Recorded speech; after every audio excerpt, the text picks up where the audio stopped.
So I keep hearing people talk about this phrase manifesting. I'm manifesting this thing. I'm manifesting that thing. Don't manifest negative things. Or you make sure you manifest positive things. I just want to weigh in on this concept because I think that kind of weight that we have to understand in this as Christians. This is kind of a new age movement using this phrase. However, here is the thing that I think we have to understand within this. So several years ago, I had a teenage boy from our youth group in our church that I had taken deer hunting, and he really wanted to get into deer hunting. It was his first time, so I had taken him deer hunting, and we're in this, we're on the islands in Washington, and it's like real dense. And I stopped and I asked this young man, probably 13, 14 years old. I said, "Do you believe that there's a deer in here?"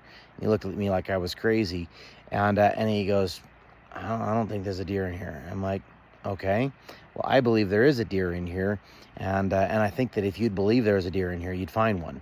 And he's like looking at me like I've absolutely lost my mind.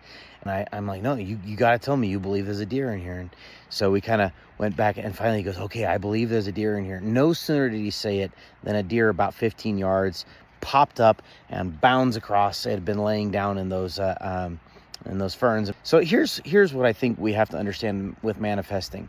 I believe that there is actually a truth to this, though it is twisted and contorted by the modernist mentality.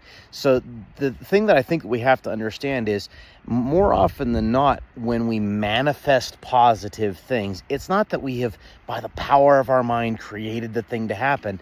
Actually, what it is instead, in reality, is that we have allowed ourselves to see things that maybe we would just shut out otherwise.